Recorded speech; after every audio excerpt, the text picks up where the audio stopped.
What happens when you achieved everything you thought you wanted and discover it's still not enough? On this episode of the Escalation Podcast, I'm joined by someone who lived the very life this show exists to interrogate. My guest today, Chris Ballantyne, spent years building the kind of career many ambitious professionals aspire to. From elite law firms and billion-dollar restructurings to Deutsche Bank's distressed trading desk, he had all the external markers of success.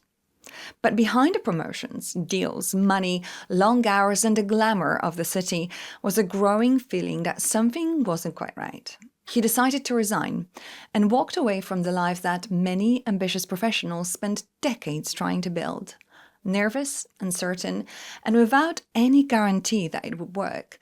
Then a once-in-a-lifetime conversation with Arnold Schwarzenegger gave him the push to back himself. Today, Chris coaches high performers. He helps lawyers, founders, and senior executives to come off autopilot and rebuild how they train, eat, think, and live. This is a conversation about ambition, identity, burnout, reinvention, and the price of chasing success, and what it really takes to get your life back.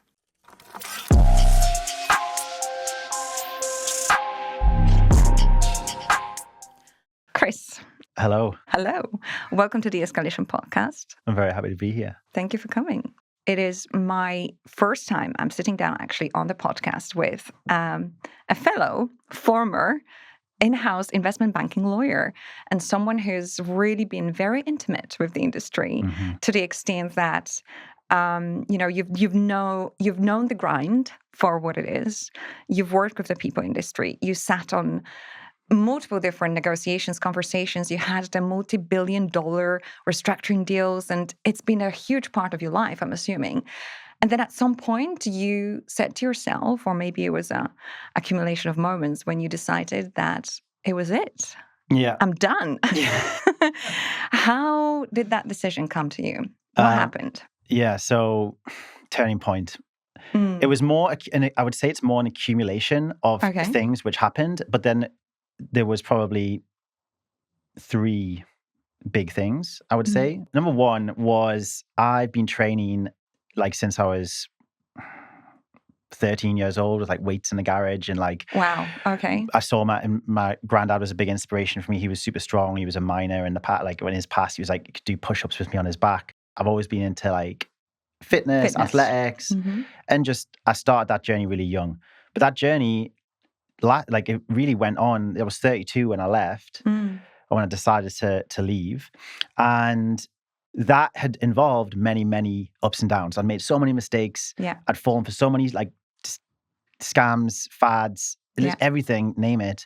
And I'd been very all or nothing with the approach at different times.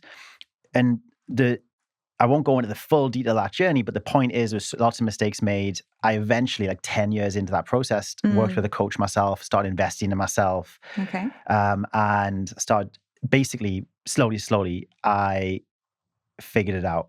Okay. and I would say in my Deutsche Bank years, it was a lot of final evolution there. I had a boxing coach. I had a coach for my training in the gym, bodybuilding style.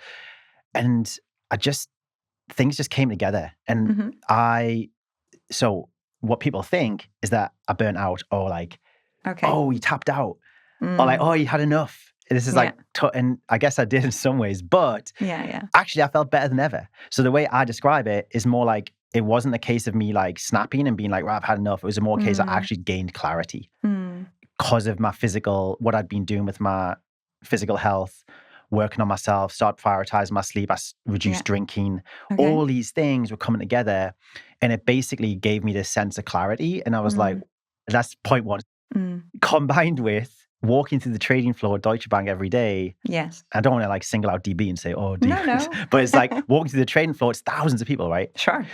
And I would just see people making the same mistakes. I would see people what? Falling for the things I did. Same Pret salad every day. Say Pret, pain au chocolat or some something. And again, I'm going to say this, and people are going to be oh no, is that bad? No, it's not a case of good and bad. Yeah. This is the thing. It's just it's more like autopilot. Yeah. People were on autopilot, just coming into work, getting the same breakfast, or like, not giving themselves time for that, not training, not coming down off it, not sleeping very well. Maybe they've been out the night before for drinks or whatever. And it's just grinding through the day. And then they're getting progressively more out of shape, progressively less energy. And the saddest thing for me is like when people lose hope in themselves and lose they just sort of accept that there's almost like this prevailing narrative in the industry and in this world that like it's a cost of doing business to like give away your body and like give away your health. And that really frustrated me. And I essentially had enough of that. So I was walking through there and I was like, look, I can actually help people with this. I understand the pressures. I understand the demands. From my entire 10-year legal career, I've been iterating, failing, all or nothing, failing, investing, and more, and then up and down. And finally it clicked. And I was like, you know what? I can probably help here. So we had the fitness, we had walking into the trading floor, realizing that people are on this hamster wheel. It's hard data. So people don't like to do this because it's very uncomfortable. I looked at the numbers. I was 32 and I was like, right, if I found snowboarding when I was 22. I started in Cyprus of all places. Oh God. Anyway, I was just love it. I was always obsessed with going there every year, trying to have as many holidays as possible. Really have done a lot to progress my snowboard skill, let's say. Anyway, I looked at my life and I was like, right, I'm 32. Let's say I snowboard till 60. Let's just say it's then. If I go once a year, that's actually only 28 more times. And I was like, what? That is unacceptable. So like, I need to course correct. Something has to happen. How can I do that? I don't know. But most likely I can't work on the trading desk anymore because it's just not the type of job. It's like, I actually really like the job and it has many pros and there's some cool people there. I had some great stories. But also, and this is going to bring me to my third point, the data was just like right in front of me. And I was like, this is the numbers don't lie. Yeah, of course. You have to make some assumptions and just calculate it. So that's point number 2. And then point number 3 is the more personal one and emotional one, I guess, is like my granddad, who I mentioned before, passed away. So he was a hero in my life when I was younger. He was super strong. He's my original fitness motivation, of his fitness inspiration. And like, he passed away. It wasn't like I thought. I kind of had this idea, albeit quite naively, that he'll always be around, or like he deteriorated quite fast, and then lost him. Okay. And it just made me realize, like, life is short. Yeah. It's not a rehearsal. It's not like this is the rehearsal and then we can do the real thing. It's like, no, you're actually living the real thing. So combining all those 3 together, I looked at the numbers and I'm like, well, I want to do other stuff in life. Yeah. And then I was like, right, I want to go I'm going snowboarding. I'm going to live in the mountains next year. I don't know how I'm going to do it. Yeah. And that's actually what I said to my boss. Like, I had a really cool boss, Simon, shout out. And I when I actually resigned, I got him. It was a Friday afternoon and we went, it was actually on April the 1st, April Fool's Day. I'm like, it's not an April Fool. But I had a conversation, I've got him aside and I'm like super nervous and I'm like, yeah, I'm just there. I'm going to go live in the mountains. And he's like, oh, right, like, are you going to like work remote? You want to work remotely or what? I'm like, no, sorry, I should have said I'm actually leaving the bank. So he was super supportive, like really good boss. So the consistent thing I heard when you listen to intelligent people or people I respect is always like, don't wait, just do. Yeah. And I think I'd got to a position where I felt at least a sense of security on certain things. I'd done some inner work as well, which we can talk about in a bit. Yeah. But basically I was like, all roads point to the one destination. So it's either do it or you don't. And I decided to do it. Amazing. And I'm very glad that you did, because you've built already something extraordinary. And we're going to talk about it in a minute. But tell me a little bit about that high performance intensity that you've experienced for over a decade. I mean, it means something different for all of us. Anyone who's working in the industry, who's there now, who's listening, you guys know what I'm talking about. The taxis at midnight or 2 a.m. from the office, the constant availability that we nurture because you need to be available. The lawyer kind of professionalism and also like the need for perfection that we nourish again within ourselves, all of these things to gain acceptance, to feel needed, to give people enough understanding that we're adding value, we're doing something special here. Especially I feel for lawyers, because we're the cost center. We should be adding value, creating, generating alpha rather than costing money. So tell me about that intensity. Did you enjoy any of that? Because, let's be honest, a lot of people are still there. They're doing the grind. Mm-hmm. I guess that will lead me to the next question in a minute about does it really need to be a grind? Mm-hmm. But from your perspective, because you kind of made the jump, hopefully despite also the fact that you enjoyed parts of your job and there is a lot of positives there. So what was the intensity like? Mm-hmm. The way I thought of it is you have to leave good to find great. People think it's almost like, oh, I have to be doing the best thing. Like I have to be doing the perfect set of combination strikes on life to make sure that I get the best possible result. And I'm comparing myself against all these other versions of myself. Is this the best move? Is this the right move? So there is no right? It's just like, you just do what you think is best at the time. But yeah, intensity wise, how do I like it? My MD at Deutsche, runs a fund. He once said to me, like, we were talking about people joining the desk, and there was another lawyer in the past joined the desk, and he was like, oh yeah, he left before he got addicted, or he left before it took hold of him. I was like, what do you mean? And he's like, oh, well, I think the time on the desk, like, when you start out, like, it's quite shit. True, actually. But then you get like a bit addicted to it. Yeah. And then like, I didn't fully appreciate it at the time, but then when I came to leave, I was like, I actually do get it. It's like the buzz and the dopamine of that. Yeah. But DB was very different to private practice, because in a US firm, you typically come in later and you're working like till X. So intensity wise, while to be honest, it was fine because I decided within 2 weeks of working there, I'm going to train every day in the morning. Interesting. Okay. So I was just like, I'm just going to make a rule. Okay. I'm going to train, even if it's just 10 minutes. Okay. I'm going to go to the gym. There's a gym next to my work. And I made this routine where I built in, if I didn't go to the gym, I would have to think about how I'm going to get to work, because I would have my shirt perfectly packed, ironed. I can then use the hairdryer in the basement changing rooms to like blow the creases out. Yeah.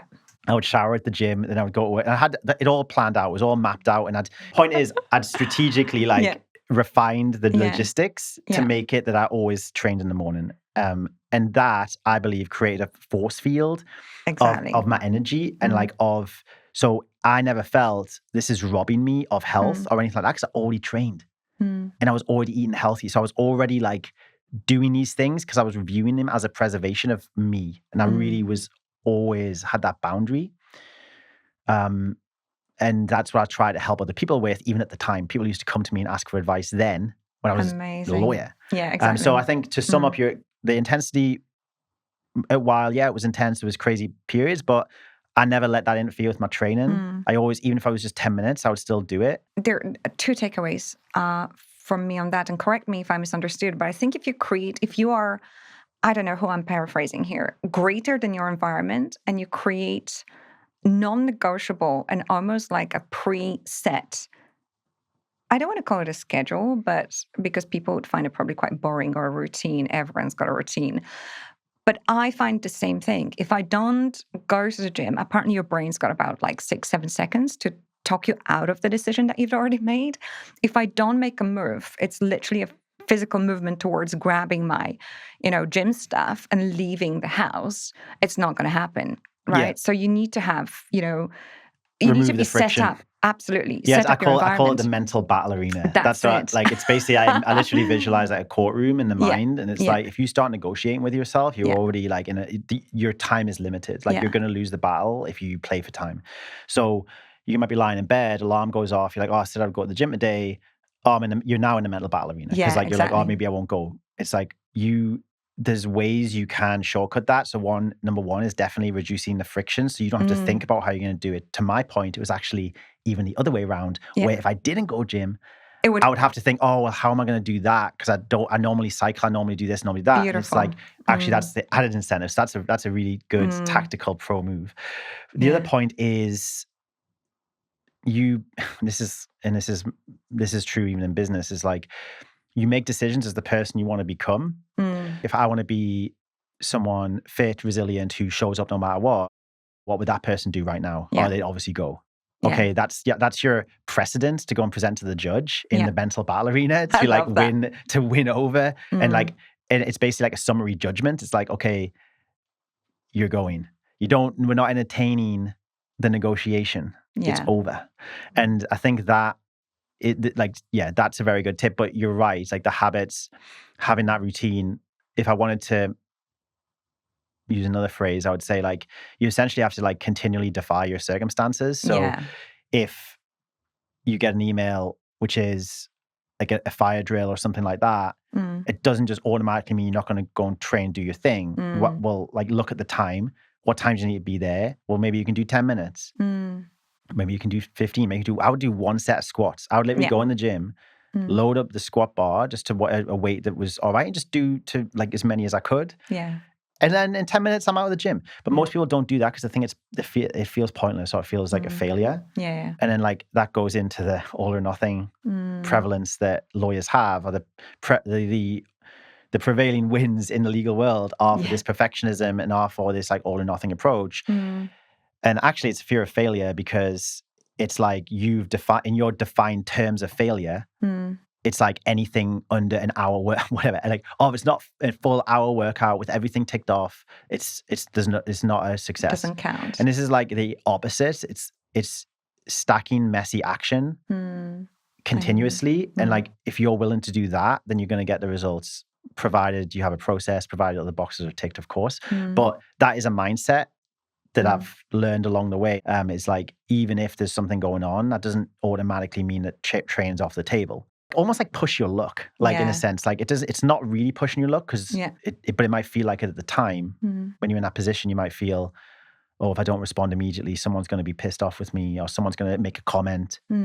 What's more important in this day? You having good energy, feeling amazing, not building up this unrealized resentment for the job because you skipped your gym for something pointless. Maybe you come in and it doesn't even happen. That's happened loads of times, right? Like people would like, oh, I'm going to have this meeting, you do it, and then it gets pushed, or like something else happens and you sacrifice all this and now you've missed your window.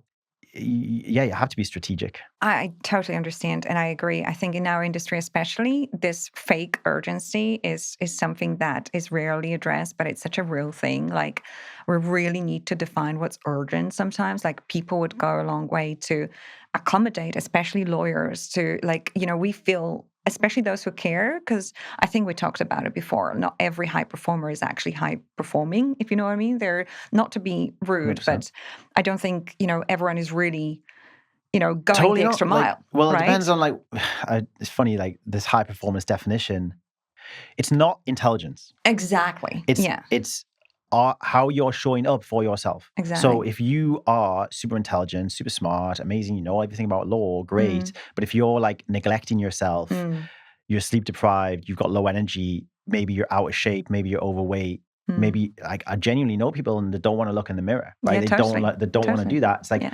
how is that like that version of you is not the highest performing version of you. You could be, if you're almost performing in spite of a lot of things, as opposed to performing because and enhanced because of those things.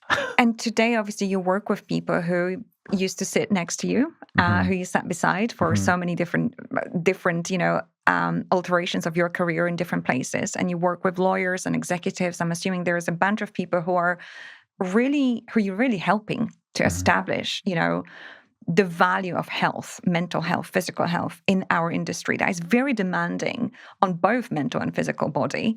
But before we get into the coaching bit, I really want to talk about a pivotal moment that I read about that we talked about briefly last time. You meeting Arnold Schwarzenegger. I can't not ask you about this because you label it as your signature moment. And I think anyone who would, have an opportunity to sit down, have a chat or train with him would have the same feeling.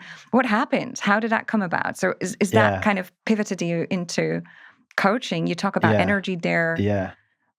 Tell me, well, how did that happen? So I resigned Deutsche and I went traveling for a bit. And I knew what I wanted to do.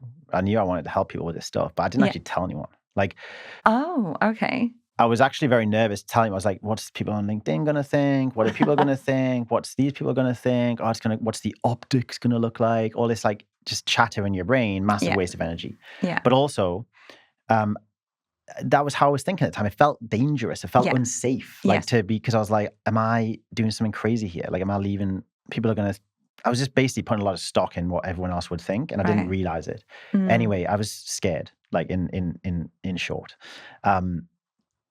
Not that I would have not that if you asked me at the time, would I have said I'm scared? No, probably not. I'd have made some intellectualized, I'm considering my options and some bullshit that we just say because it's a band-aid to the actual pain or the actual fear, which is what if I don't get approval? What if people don't think this is good?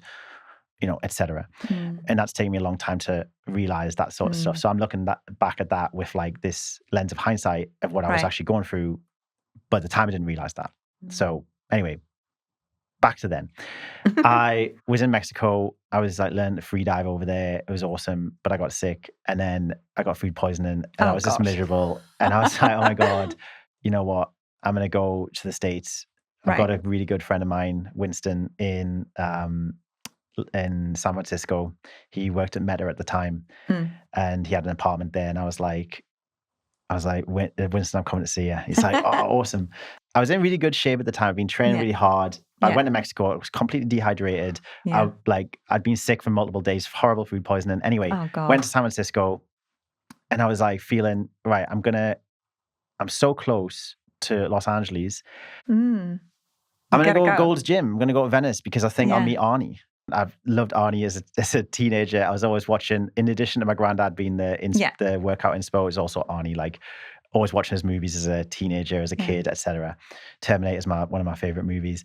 Anyway, I'm like, right, I'm just going to go there and like, we'll just see what happens. Obviously, I didn't really fully 100% expect to meet him, but I was like, I might, because he trains in the morning. Anyway, I went there, rocked up at 7 a.m., done my workout. He wasn't there. I'm like, okay, never mind. Maybe that was like a kind of long shot to think I'll see Arnie.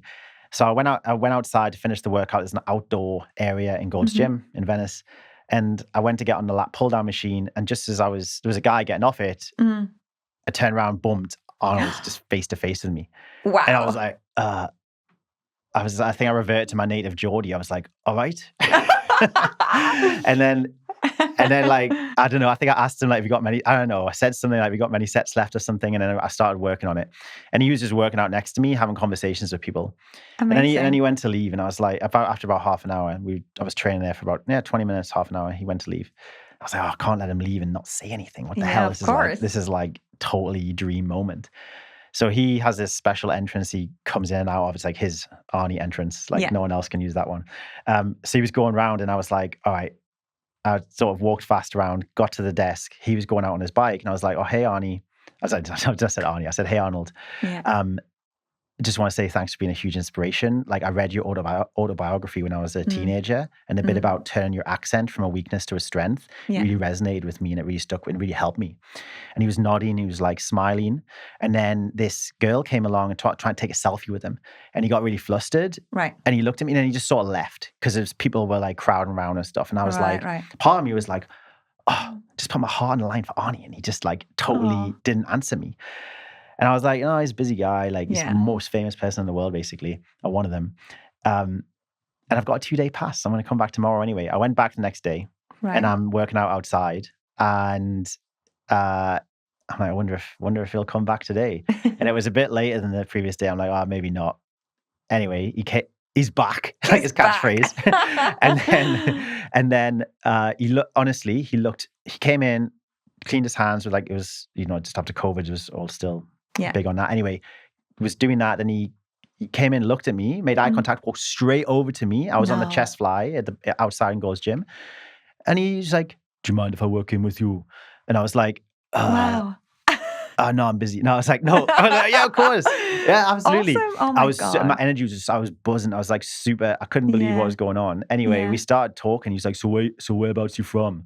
And I'm like, Northeast England, like a place called Newcastle, like a tiny town outside Newcastle. He's like, yeah, I've been in Newcastle in like the 60s. And he was like, the funny thing is he named, there's a guy, our town has like a cafe. It's called like Citroni's Cafe. And there's like a bodybuilder from England called John Citroni. And that's Arnie's mate. Oh. And he was like, yeah, I know a guy, John Citroni. And I'm like, oh, no way. I was like, I used to go to his cafe. He's from our town in Chelsea Street. He's like, yeah. He's like, I've been there. I was like, what? Amazing. I was like, you've been in Chelsea Street? And he was like, yeah. Anyway, he was explaining it. I couldn't believe it. And we start talking about, so he's working in with me on this machine. Then I start working in, then I'm like, oh, can I work in with you on the next one? He's like, yeah, sure. And then like, and then we're working in together and we're just talking about skiing, snowboarding, like Austria versus America. Then I start talking about fitness and I tell him my story. And I'm like, yeah, I was a lawyer, but I want to do something in health and fitness. And he's like, so why? He's like, why don't you follow your passion? And I'm like, yeah. I don't really know what to say to you. Like, what am I going to say to this guy? Like, he's like literally left his home country, flew, like done all the crazy stuff he's done. Exactly. Like, he's not like, am I really going to say, oh, I'm scared what people might think on LinkedIn? Like, I'm not. Exactly, right. So many of us actually do. Seriously. Like, honestly. So that, I would describe that as like insulating my fear. So that insulated my fear to that moment. And there's also some other funny things. He was telling me some funny stories about the Predator set. I was like, oh my God, I'm in these like anecdotes with Arnie. That's and then amazing. at one point he comes up and he's like, let me ask you something. I'm like, yeah. He's like, what's your body fat percentage? And I'm like, and at the time I was like I'd just been sick for like 2 weeks. I was like, it was really low, like I was super lean. And I was like, I don't know, I got really nervous. I was like, I don't know, I've got abs at the minute. So I like lifted my top up and I'm like, you're showing Arnold Schwarzenegger your stomach right now. This is so strange. It was just a crazy moment where I left it and I was like, this, and I have a picture with him as well, like somewhere, but like, I was like, if I can just rock up to this gym and do that, shoot, there's more crazy things in the world than me being a coach and having a coaching business and helping people with fitness and leaving law. It's like not even a big deal. Like it just really contextualized it. And then like, I don't want to say like universe throw me a sign, but I mean, what more of a sign can you really get? Absolutely. And it just insulated me from the fear. So when I came home before I left America, I already had my first client. Wow. So I text a group of friends, and I told them what I was going to do. And then one of the guys was like, oh, that would be amazing. Like, I want to be a client. And I was like, oh, cool. So then I had a client. And so I told someone else, and then they referred me someone who was struggling. I had a call with them. Yeah. And then he joined, and I was like, well, I've got 2 clients. And then I announced it on Instagram, and then people started messaging me. And I had like, within the first month, I had like 5 or 6 clients. So like it very quickly snowballed. Yeah. There's plenty of lawyers and professionals, lawyers especially, but professionals in our industry who struggle with that, mental 100%. Health, physical health, energy management, and how to really just thrive, have a happy life. And again, is that even possible? I'm thinking that was the question I wanted to ask you, because together, like both you and I, we left the industry, kind of are in the industry, but in a very different role. But for someone who's still in the industry and they'll be like, okay, Chris, but I'm still grinding. Like, can I actually have a happy, successful, 100%, fun? 100%. Like the suffering, so much of the suffering is completely unnecessary. Exactly. Like, it's just like, look, everyone's not ready to change, I would say. It depends on the individual, and you have to have a conversation with them. And this is a big thing that changed for me is like when I first started, I was like, okay, I can talk about physical nutrition. I know how to do a process to get you in physical shape. Right. And I did know the confidence would come, but I wasn't thinking that far ahead. I just hadn't matured in my business as much in my thinking on things. But what I noticed over time was the things which were tripping people up were on an emotional mindset level. So that's when I started doing more work on that. But there's a whole massive journey of me as in my coaching career of investing in myself, learning new knowledge, then also me taking steps out of my comfort zone to overcome all this stuff and overcome perfectionism and start realizing what was actually holding me back. Because, like that, to answer your question, 100%, most of the suffering is not necessary. It's just that we don't have any countermeasures. It's like, if you imagine a footprint in the sand on a beach, and then you imagine Neil Armstrong's footprint on the moon, like one of them will fade away in a day. That's the one on Earth, because it's like entropy basically creates chaos and it erodes. The moon doesn't have any, so the entropy is super low, so it's just preserved for X however long, thousands of years. Law is basically a high entropy environment where chaos is coming at you from all angles. You need to apply energy to keep the structure. So like that's literally the definition of entropy. So it's like you need to apply energy to your structure to not go into decline. So I would say like the default is decline. Yeah. If you don't have any countermeasures in place, the question is not like, will I decline? It's like, why wouldn't I? Like that will get to you over time, and you will at some point have to deal with it.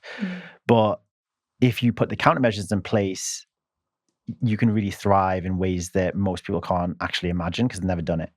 The countermeasures aren't as hard as what people think. What people think needs to be done is overinflated in their mind for multiple reasons. And at the same time, this is like the whole concept of the cost of the pain of your current situation, or the cost of your current situation needs to outweigh the perceived cost of change. But the equations get skewed up by our mind because we will issue like mental painkillers to ourselves about our current situation. It's not that bad. I'm not as bad as everyone else. I'm not obese. I'm not like that person. Oh, well, actually, this is not too bad. I'll deal with it later. Oh, I've got a big deal. Like so many rationalizations that just aren't true. They're just like logical sounding excuses. Like, and that minimizes the current pain of your situation. And at the same time, you then over-exaggerate without realizing what change actually looks like. Oh, I don't want to be obsessive. Why do you need to be obsessive? Like, who said you need to be obsessive? Oh, I don't want to be a bodybuilder. I don't want to have a six-pack. It's like, okay, you don't have to. Like, we're just jumping into, I don't want to track every single thing I eat. Well, why do you need to do that? It's just like we're creating reasons to not do it. So that equation stands true. It's just our brain and our emotional and our nervous system skews it to make us not change, if that makes sense. It does. And then we bargain with ourselves, right? There's that constant chatter in your head. But I wonder whether there is something, almost like a pattern, something very specific to us lawyers or people in our industry that you have discovered through your work with your clients.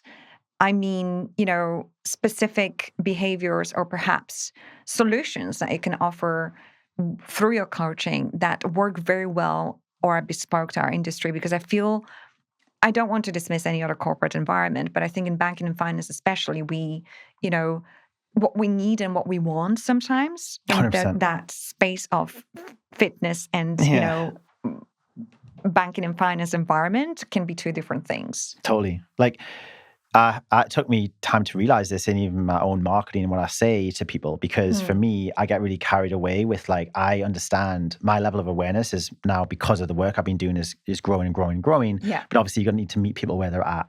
Yeah. And the wants and needs are different. So a lot of my clients, like I've collected some feedback recently, some surveys from market research, and the consistent thread was I came here because I thought I'd get a training program. I wanted abs, but actually it's completely changed my life and my mindset is completely different. And I got on one of my clients. She works at Chanel. She's got promotion to like a really senior role. And she's like, that's because of the work we've done. I wouldn't have done that otherwise. Same with like multiple other clients. It's the same thing, but they come for that. And they think they need that, but then and they think that the mindset stuff doesn't apply, but then they realize over time in proximity to the process we have that it actually does, and it ends up changing their life, which is really cool. Great. But also it's a thing for me to be patient on. That's something I've learned as well, is it's just meet people where they're at. Have the patience. You don't need to, again, it's perfectionist to be like, let me just tell you absolutely everything there is to know. In one conversation. Yeah, exactly. No, it's difficult. It's a complex topic. There's it takes time. It takes proximity. It takes continued work and continued reflection. And to answer your question on like, is there anything you can, there's a couple of things which trip lawyers up, and not just lawyers, high performers and people in the city. well, they don't have number one, they don't have a plan that makes sense for them usually. They just try and do everything at once and go like 100, they go all or nothing, like extreme approach. Like, I'm going to do all this crazy stuff, which is totally unnecessary a lot of the time. Like that, there's a lot of approaches and stuff, fads out there that appeal to the quick fix mentality. So it's like, okay, let me just sell you this quick fix and you can waste enough money that you don't care about it and just continue to do that. Whereas if you get a plan, which really, if you design, you need to get to know the person. So with all my clients, we spend a lot of time at the outset just figuring out what their situation is and what the actual problem is. Because a lot of the time, the problem they think they have isn't the real problem. And it's not that I need to show them all of that, but it's rather, let's figure out a plan that'll work for you. And we've got like tried and tested methods that work across various different professions in the city and various different demands, parents, not parents, where you live. And we'll build a specific plan for that person. So to your point of earlier, it reduces that friction. So we literally I'm like, okay, when are you going to go to the gym? Oh, I'll go in the morning. Yeah, when? Like, when? We just really get like granular on it at the start and make something which they can, which is built around their life. And then because I know what matters, what really matters, we can give them the stuff which actually is going to deliver a result and move the needle, and then just cut everything else that doesn't work. And a lot of the time they're doing stuff which isn't even moving the needle. So they're spending energy on that stuff and it's not necessary. So giving them a very clear plan, giving them the knowledge to make better decisions along the way and for the rest of their life, quite frankly. Support from someone who understands the subject matter very well of like nutrition, training, all this stuff, but then also having someone in the corner to help them make those decisions and think through those decisions. And lastly, accountability from someone who actually gets it.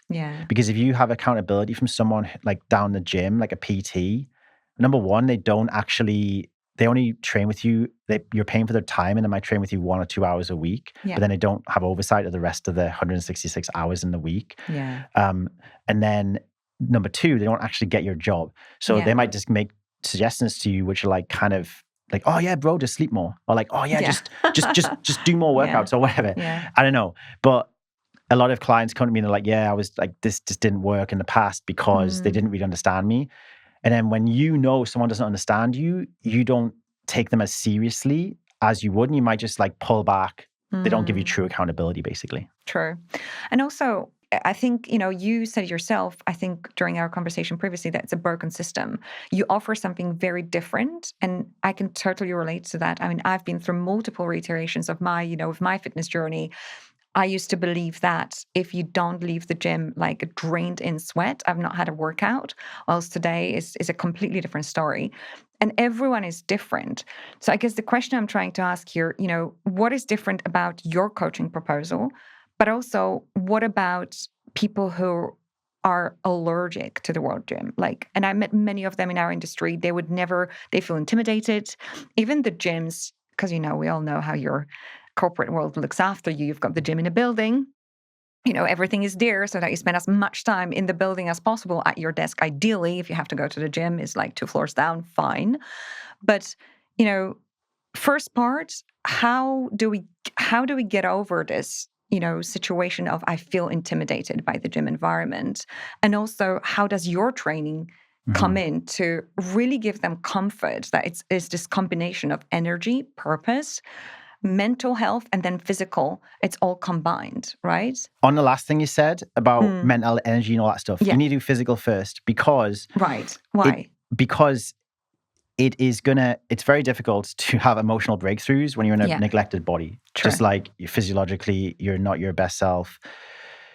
It's genuinely difficult. There's lots of stuff going on there that you're probably not aware of yet. And it's like, it needs to be delved into. People can go to therapy and completely neglect themselves physically still, but then that is a symptom of something. So the physical, I always... Start with the body. Start with the body. It's so easy. Like, it's inputs and outputs if you get them right. But more importantly, before I even take anyone on, I'm going to be asking them questions to understand them at a deeper level. I need to make sure that can actually help them. Some people I can't help. It might not be a good fit, but I want to understand that at the outset. When you feel understood, and when you genuinely know someone gets your life, and someone can help someone like you, then you can build a plan. And it's a case of making sure it's a bit like a term sheet. I'm like, right, let's go through, tick box. Yeah. Does this work? Like, is this actually doable? You figure out if it's doable, and then you start. We have a process as well to make sure that they're tracking the right data and all this is tried and tested. I won't go into the details of that. Yeah. But the point is, every session they do, it's like watering the flowers in a garden, like that's like self-esteem. Like if you imagine a garden and like there's little plants with flowers, your watering can is you going to the gym, it's you looking after yourself, it's you doing something for yourself. This is like self-esteem building. Yeah. You're going to feel good almost instantly. Yeah. But self-worth is the real emotional benefit we're talking about here. And you've mentioned about emotional energy, all this. That's really like your sense of self-worth. And we want to bring that in-house, because a lot of people in law, and this is going back to a bigger, a more fundamental point, and one I deeply believe in, is the reason so many struggle with their health is because they only feel good when that someone tells them they're doing a good job, when someone gives them approval in some way at work, when they get X amount of money, because that's a signal that you're doing well from the outside. This is all external. So it's like, it's called conditional self-worth. It's conditional upon X, Y, Z, things you don't fully control. Whenever that's the case, you're always going to be at the mercy of the world, as opposed to generating your self-worth from within. Another example I use is like, it's like the anxious overachiever lawyer. Yes.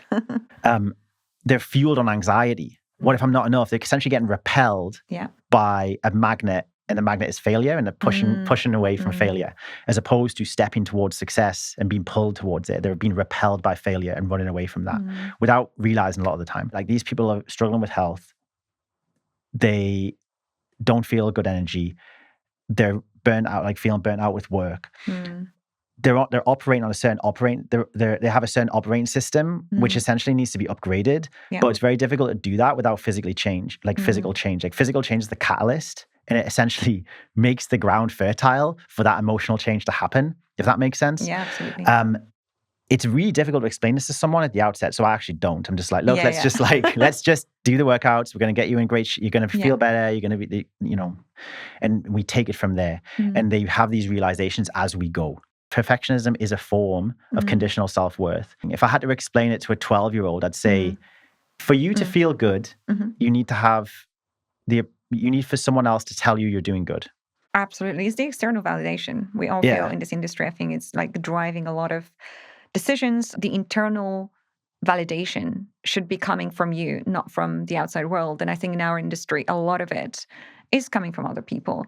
But also the pressures of the industries mean often that you come to work on a daily basis and you face passive aggressive responses, sometimes rude people, to be honest, and they would just not even perceive their rudeness as rude. 100%. You have to, I guess what I'm trying to say is that I have not ever met a person who can train you on your mental and physical health who knows exactly what I'm talking about. So it's even pointless for me to have a conversation with my PT about, it's been a tough day at work, because like it's just not their world. 100%. And it's taken me, like the only reason I know this stuff is because I left law. Exactly. I left law, set my business. I had a shit month, made no money for the first month. Or didn't make it, putting all the work in, not making money for the first time. It was like, whoa, why do I feel so bad? Well, and I start having this inner critic. Yeah. And I'm not even going to repeat the words that uses because it's very bad language, but it's like really bad. Yeah. And who do you think you are leaving law? You clawed your way in there. You took all this time. You were doing who do you think you are trying to do this? And then I would fall in this really negative thought cycle. And it took me a lot of suffering to, again, address that. So I had insomnia. Like this is when I'm running my business. I'm coaching other people at the same time. It's easy to coach others, but then my self-worth was so wrapped up in those external things still. Money, like status, like people think I'm doing well. Yeah. And I would even rationalize it to be like, I went on a snowboarding trip this year. If I was still at Deutsche Bank, I would have paid this amount of money to do that. It's still using this other metric. Wow. And it's like, that is fragile. That is a fragile self-worth. And I needed to suffer to then eventually get help. And it wasn't just like one moment, it was over time. So I invest in coaching, I invest in therapy. Absolutely. I've been in therapy for perfectionism. And like this stuff is so important to grow. But I've had my own massive journey and I've developed attitudes, knowledge, and wisdom on these points. So I now see it much clearer with my clients. I think entrepreneurship, and I always said that, or maybe I've said it before, but entrepreneurship is to me a path to self-mastery. And your business is a reflection of who you are. And for those who are in the industry, deep in the grind, or, you know, not even a grind, but just even enjoying to a certain extent their work, it's not something that they can relate to as much, because obviously you work in an industry, you work in an organization that is driving your decision making, that is telling you how many holidays a year you can have and days of holiday, et cetera, et cetera. But for you, your business is a reflection of you. You've just said you've spent a lot of time and effort and money into investing into yourself. And I see the same with my, consulting business. Like the bigger, the grander, the more, I would say, it's a vehicle for personal development. It's a vehicle for personal development. It's like supercharged personal development, basically. Like exactly. You have to face your fears. You can't just, like this public speaking thing. Yeah. I had to face that. You have to go in that direction. Otherwise, it's the thing that holds you back. Whereas in law, I felt I could hide a bit and just like show up and do like really work hard on billing and stuff like that. But this is like, no, the most uncomfortable thing, you need to go towards that. You mentioned about the PT not understanding work and someone sent a passive aggressive email. Well, look, this is what I help clients with. But it's like, there's a guy called Michael Singer. He has a really good book and he uses this thorn analogy. And I think it's really useful here. It's like, if you have a thorn in your side, and then you want to go for a walk in the forest, you might be like, oh, if I go for a walk, the leaves are going to touch the thorn. It's going to be sore. So let me just like whack down all the trees so nothing touches the side. Yeah. Oh, I found someone I like. I want to give them a hug. Oh, but it's going to disturb the thorn. Let me just like put something around the thorn to protect myself there so I don't feel it. I want to sleep. Okay, well, let me just build a bed which like doesn't disturb the thorn. How about you just pull the thorn out? Yeah. But like, this is the passive aggressive email. Like, why does that disturb you? The answer usually is, well, it's making me feel, it's triggering something inside of it. It's disturbing me inside. Is that person saying I'm not enough? Is that person saying I'm not intelligent? It's an attack on my intelligence. It's an attack on me. But how about you let go of the need to be liked? How about you let go of the need for this person to say you're intelligent? Like criticism, you can just mean it with curiosity. Like, oh, what did you mean? That's energy, right? I talk about energy and people don't realize it's not like a woo-woo concept. It's like actually the difference between anger. Like a passive aggressive email is what you have decided is passive aggressive. Correct. You can't hear the tone in the email. It's not a voice. It's just words. Yeah. You are tainted because of everything else in your life to this point has made you then interpret these 2 pixels on a screen or multiple pixels on a screen as a threat to you. And therefore you feel a reaction to that.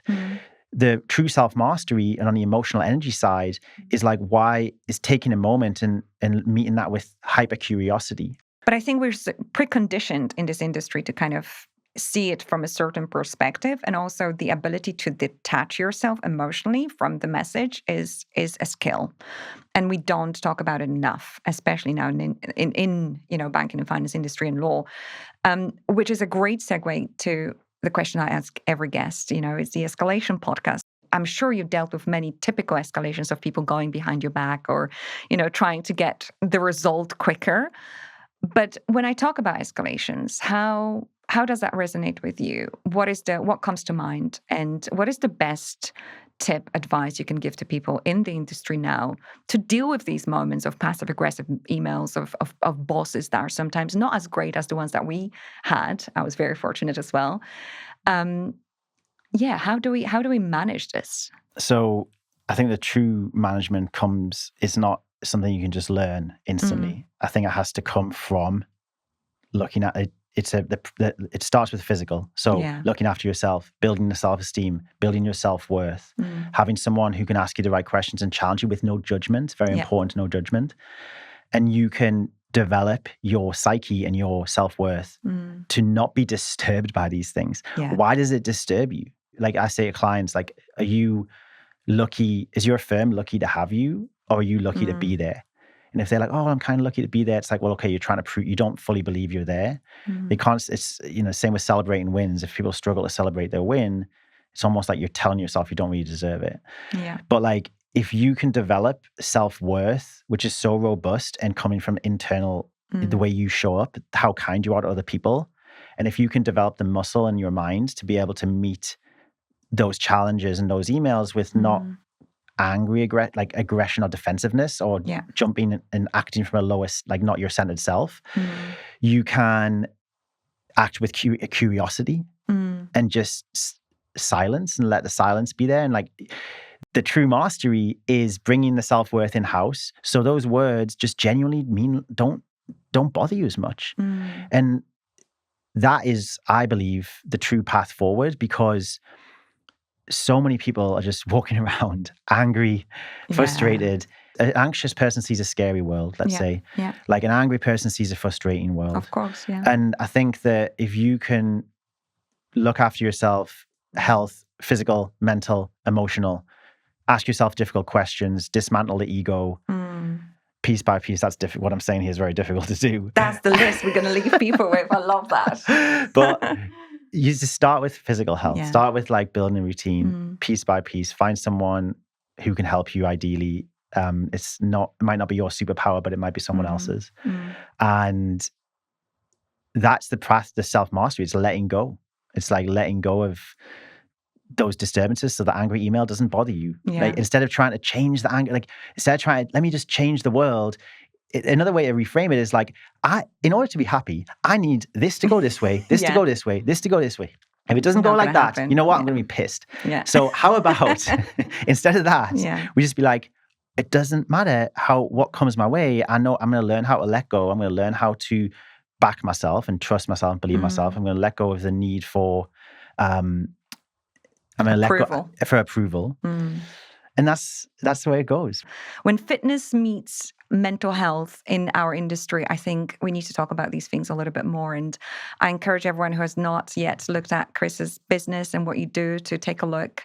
And we're going to link it everywhere so that people can find you easily. I know you're working on your workshops. There are some drop new me a things message, coming up. Instagram, LinkedIn, all good. I love your Instagram, by the way. Anyone who's not seen Chris on Instagram, it's amazing to see that you do so much work, very important work for people in the industry that, is known for being not only a rat race, but also to create that kind of pressure that sometimes breaks people. 100%. Lots of people don't know where to start, don't know what to do. So I'm creating some workshops which are going to be very, very targeted towards this type of person, and to help you master all of this stuff in like less than 100. Let's name it like 120 minutes a week. If you have that spare, and it doesn't even need to be that, but I want everyone to know where to start. Is that in person or is that It's going to be online. It's going to be virtual Amazing. workshops. So everyone can access that through I'm going to promote it through the Instagram. I'm going to promote it through LinkedIn. And just talk through the burning problems